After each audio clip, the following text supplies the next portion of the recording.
Today we have with us Mr. Sandeep Bansal. He is the Joint Director IT and Digital Transformation at Manipal Academy of Higher Education.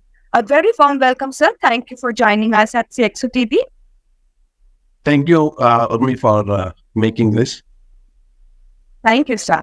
So before we proceed, we would actually like to know how your journey has been so far and what has been your experience over the years. So, if you can share some insight to that for our CXOTV audience. Yeah, thank you for asking, Urmi. So I started my journey long back, in 90s from computer education. I have been a partner for one of the leading computer education company. Over the time, being a techno-commercial person, I always like to work on technologies implementing for institutions or different verticals. So I got an opportunity to working in the manufacturing field where we have done wonderful tasks for automating their processes. And I've been to IT and ITS company where we worked on multiple projects for oil and gases, road transport corporation, smart city, and various other verticals where we used to provide the solution as per the business requirement.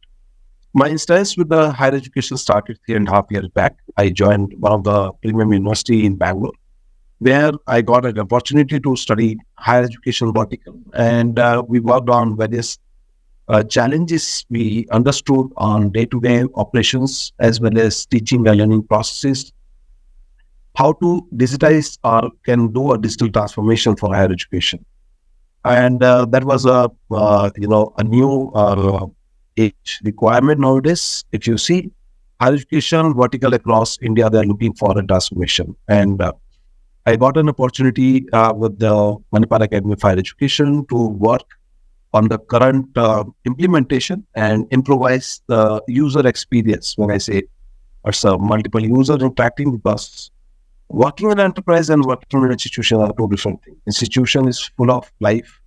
There are multiple stakeholders are aligned. So I got there. We have multiple applications which has to be integrated and to be collaborated. So I like this opportunity, and now at Manipal Academy, I'm looking towards how we can do our next phase of digital transformation in the industry.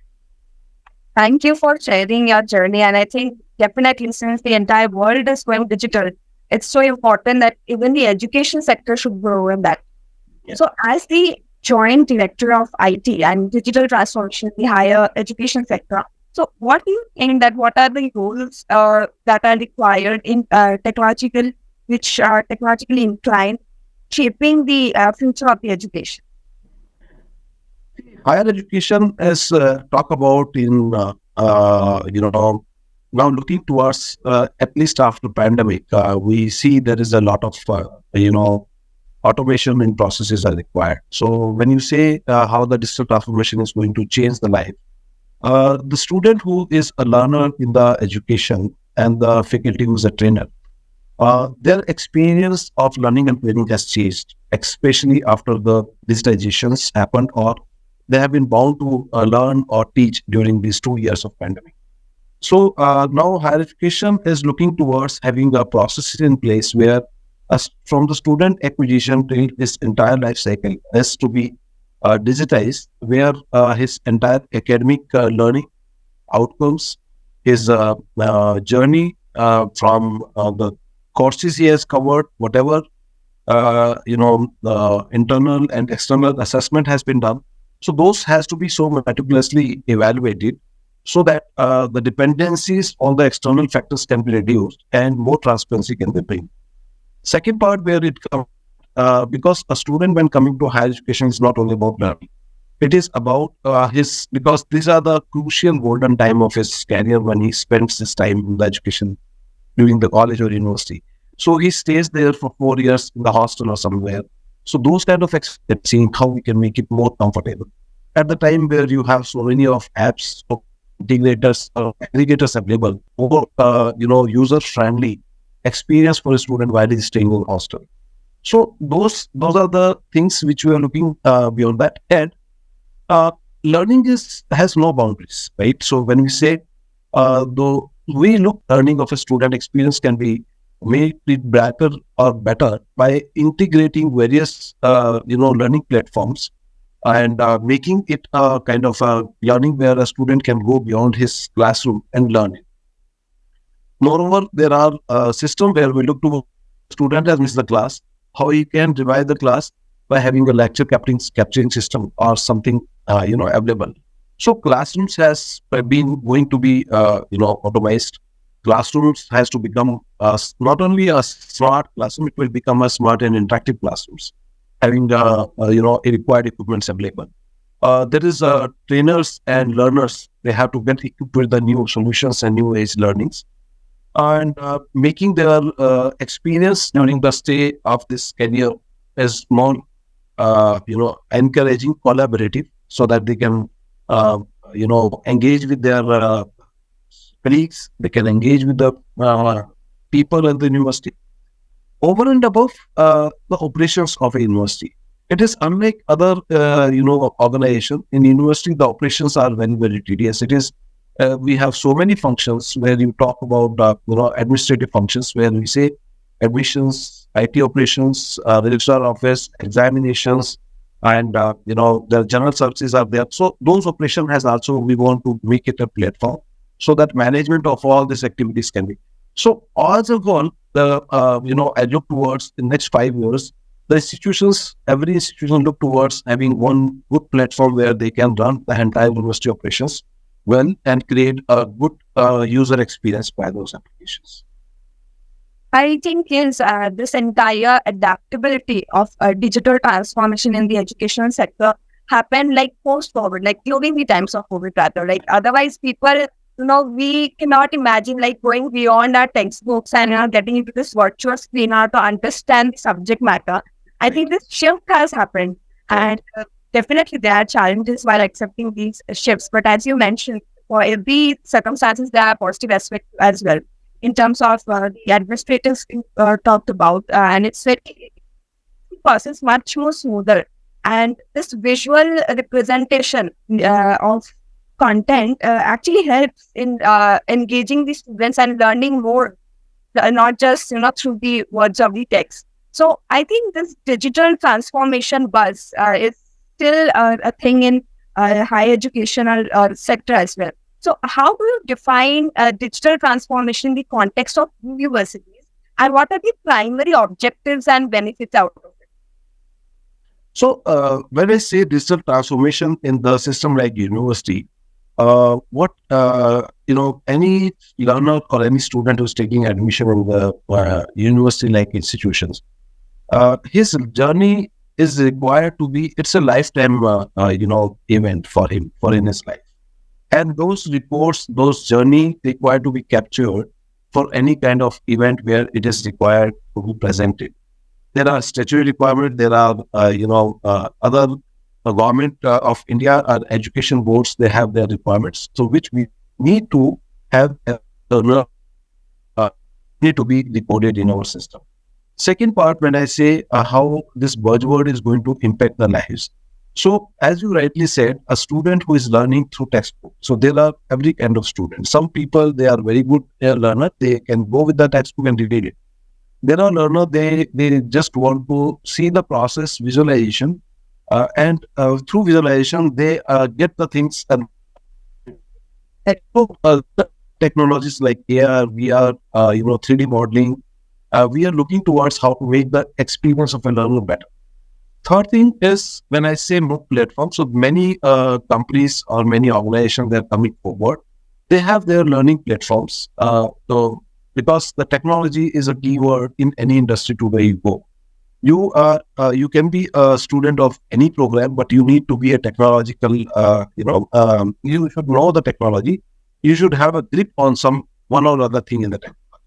Now, the technology companies, they provide their platform, education learning platform, so that a learner or a student, he can learn those technology well in advance, so that it becomes easy for them to hire them for their customer or for their organization. So it becomes the employability of the student also becomes better. So we are looking towards all the 360-degree how a student's learning can be better, how his experience can be better, and the tools like application to manage their journey, to record their journey, tools which they can integrate and create such kind of environment so that a student who is entering to a student portal, he get each and everything available on the portal, and he should not require to run from pillar to post. So everybody in their life, for example, I have been studying in the college or university. I know what challenges I have gone through. Today, the students those are learning, their expectations are different because they are coming. We say they are 21st century students, right? So we have to see how the digital transformation can make a difference in their life. So those are the thought processes on which we work. That's absolutely correct. So, as we discussed in length about how the pandemic has accelerated this adoption of technology. So, if you can share some highlight, like what are the key lessons has the higher education industry learned from this period, and how will these insights influence its future approach to technology integration? A very good question, Urmi here. So I will definitely, I have to say this on a very neutral form because when you say how the higher education has learned the lesson, because every institution has learned their lesson during the pandemic time. And those lessons has become, a benchmark or maybe guiding lines for them to understand why it is very important. India has been known for its education for long. We are, a front runner. We have been a front runner in the providing education from the time of Nalanda. Was one of the very famous institution in the world. Now, when we look towards because we have been in the education system where and belief there's a strong belief that a classroom education and personalized education or contact education is the most beneficial than any other mode. And that has been adopted or has been agreed across our Indian education system. If you see the Gurukul, where the student, he has to leave his parent, has to stay there and to study. So student has to get to the classroom, attend the classes, and there is a required discipline to get those classes done. The eye contact between the teacher and the student was taken as a very, very important factor, right? And writing on the boards, giving the lectures, all those things were very important, has been thought. Without this, a teaching cannot happen. But suddenly on a day, you get a storm in your life and you say, no, you can't come to the class. You can't go to you can't have a, touch. You can't meet the people. So now you cannot stop anything for 2 years. So at that time, institutions had to understand and redefine their learning strategy. The institutions those were not ready and they have not forecasted that can be a situation in the future where you have to give the training without meeting the in person, without eye to eye contact, and you have to ensure the learner is getting those kind of learning. So the training or learning has to be very, very, what I say, interesting. It should be inclusive that the person sitting on the side should love to learn you, understand you, listen you.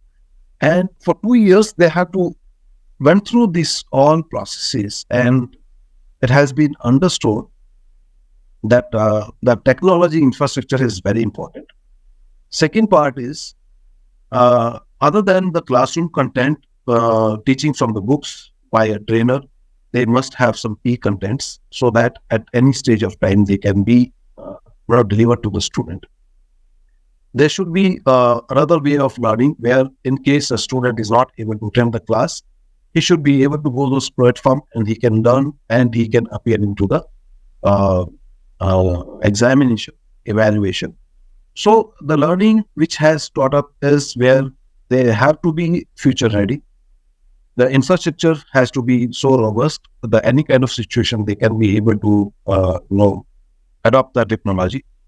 And the people are the trainers and the staff. they should be having a good hands on the training, so that any given time they should be able to adopt the technology and start working. So operation of institution cannot be stopped. And those are the some basic lessons which has been learned. And beyond that, engagement with the students, keeping their reports updated, and giving them the evaluation which is happening on a pen and paper, digitized, so that without contact, examination and evaluation can happen. So all this understanding, all the situations, this evaluation, newest technologies, and adopting the digital transformation in the education has taken a new buzzword, and we all from the industry are looking towards and ready to support to the higher education for these kind of initiatives.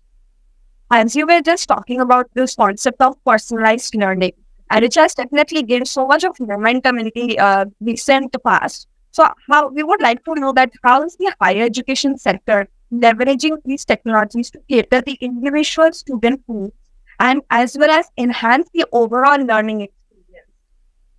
As I told you, every student is different. So we have to, from the higher education point of view, we look towards is that how the student learning can be enhanced. So personalized learning, in which we look towards the needs of a student, whether he is capable to understand those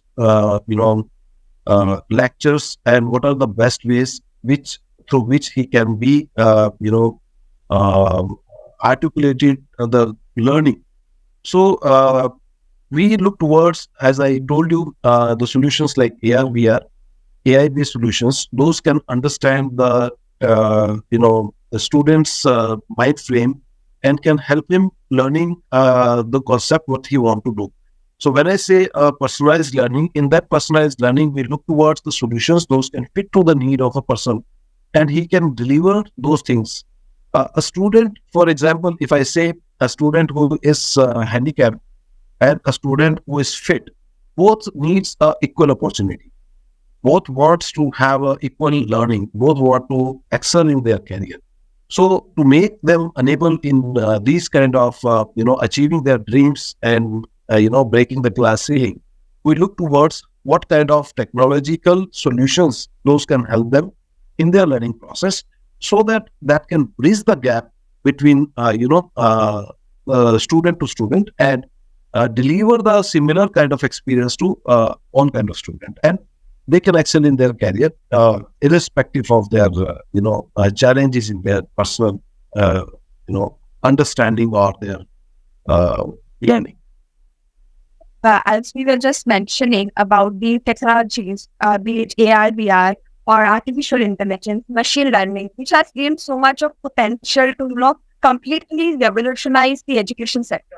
So, if you can let us know what are some of the innovative AI-driven projects or applications, for that matter, that you have explored or maybe implemented in the higher education sector, if you can shed some light on that. So, AI and ML is not only a buzzword. I will say these have changed the life of a normal person. What I say is that it is on you how you use it. If you use some technology in the right way, it can always be a beneficial for your career, for your life. For example, if I say for AI, so today everybody talk about ChatGPT. So ChatGPT is one of the very uh, mostly used solution currently in the industry. People are talking about this because definitely a kind of momentum there it has bring in is magical. Now, if you use that AI tool to find the answer of your questions, right? Then you are exploiting the solution, right? If you are misusing the solution, if you are looking that solution to work with you as a co-pilot. So the co-pilot is another buzzword which is a part of ChatGPT. So that is basically who can work with you in solving your problems rather than finding a solution where you don't need to use your mind. So we are accommodating our tool like AI and ML, where we are helping a student where you For example, I'm attending my classes or I'm not attending my classes. So during my examination or during my other, planning, the solution can guide me. See, if you're not going to attend these classes, you're going to miss these kind of things, and it is going to impact your, next chapter or next learning. If you're not attending the classes, your percentage of attendance will go down, and you will not be able to appear into the examination. It has happened for many students. What they happen during the examination, they realize that their attendance has gone so short, and now they are in a fix. So AI we are trying to use in certain situations where it can guide a learner what is he is doing right and wrong, so that it can help him in better planning and taking a right decision during his stay in the campus. Now, when I come to the ML, so ML, so machine learning, we are trying to build up a data lake, a data-driven approach where it can help a student, not only student, even the faculty or management, to understand the analytics of various students, what kind of students learning process is going on, what is the percentage of students they are, uh, getting appeared into the examination, what was the performance is comparative to last year. So rather than doing all the statistical calculation manually, just a click of a button, they can see the performance of institution, performance of a batch, performance of a student, or maybe the performance of that particular faculty. Not only in this regard, even there are other factors where they can see what is going to be a better way to manage or improvise on the learning experience. Also, there are other factors like if you see for experience, when I was talking about experience of a student staying in the hostels. So what kind of their experience being into?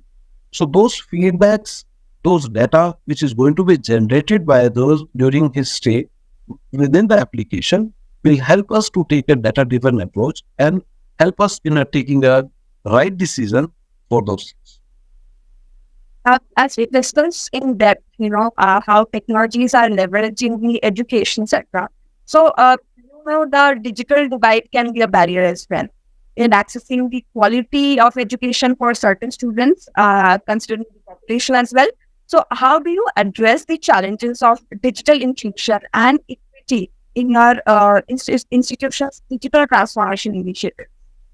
So I will say the blended learning is one of the thing which is going to be helping a student during this digital divide, because as we talked about, every student need a different kind of attention. So the student, those are not very comfortable in digital learning, or they are not very keen, or there are students, they are not having so much of economical strength, then they can adopt this learning process. So we look forward a blended learning model where the classroom education as well as online education, those can work together. Or complete online education can also not be a right approach, because there is certain things where you are studying into a higher education industry or university, by mistake.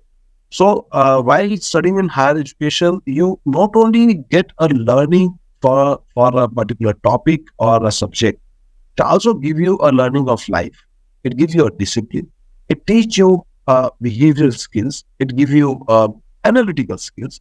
It also gives you a competitive environment where you understand when you're going to face the world. Because after going through with the education, after completing the graduation, the product, I will say, because a student, when he comes to us is a student. When he is a graduate, now he is a product which is going to be placed in any industry, and he will work for that industry and bring laurels to his parents, to the institution, as well as do good work for that particular organization. So how he has to behave during those time in his professional career, and how he has to grow in his professional career, those are the important factors also accumulated during this stay at the institution. So this is important that the blended learning is required, where the physical presence of the student as well as online classes as both can be simultaneously can be addressed. And this is also going to address the digital divide barriers of the student, where somebody is very comfortable only digital and another person who want to be having the physical attention.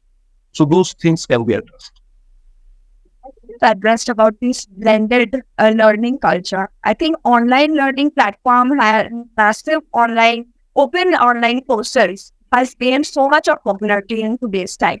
So how do you see these platforms evolving in future, and what impact will they have on traditional educational models? You can share some more insight on this. So as I said, there are, when you do learning during this phase, you are the only learning to that particular topic from the book is not sufficient, because the world is having so much of challenges and the competition is so high. Everyone need to have they have to adopt some extra learning to meet the expectation of the organization, to have an edge over the competition. So the MOOC platforms, those are available. They are providing plenty of knowledge related to that topic, and these are very important for a learner today, because if you have just completed your graduation, you are not having so much of understanding of the subject. Your concepts are not that much in depth clear, and you are not having a 360-degree visibility of particular topic, then it becomes very difficult to stay in this competitive environment. So these MOOC platforms, those are available. They are giving an extra learning to the student, and this MOOC platform covering the topics, certifications on this MOOC platform is equally important during your learning. Second thing is that I will say, most of the MOOC platform you see, except certain, those are having the,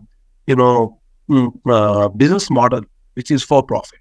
There are MOOC platforms, those are not for profit. So the people, those are giving the content over this MOOC platform. The objective of providing those content is to increasing the reachability. People, because today, if you see any learning platform, they are mobile first, because we believe 80% of the users are on mobile. And if you see the kind of thought processes, India is one of the foremost country in the world today, having the maximum mobile user, maximum user using the internet bandwidth. So anybody for that matter, it is a person who is staying on road or a person staying on a villa or a flat, whosoever is, he can open the MOOC platform and he can learn the same content. So it becomes easy for them to bring the reachability. Plus, a student, those are not able to attend the classes from this MOOC platform, they can also learn. So the holistic picture from this is that education is for everyone, irrespective of his caste, color, creed, and religion, right? And anybody or everybody should be getting those kind of preferences and benefits. That's the reason where these kind of new age learning mechanism has come up, and we always welcome these kind of things, because as an education institutions, we feel that education should not have any barrier. So anything classroom, blended learning is also there, but beyond that, he should always have some extra platforms where he can go, he can study, he can understand those topics, which is going to be eventually benefited to the people in large. I completely agree on this, because, considering this digitization that has happened, it has actually helped so many people in getting opportunity to learn more. And as you said, learning has got no age, and people are able to go beyond their books and learn so much more on the subject matters. So thank you, Sas, for joining us and sharing such insightful knowledge on digitization of the education sector that we have. It was a great discussion that we have today. So thank you once again for joining. Thank you. Thank you, Urmi, and thank you, CXO TV, for giving me the opportunity to speak on this topic. Thank you. Thank you, sir. For more updates from CXO TV, please like and subscribe to our channel.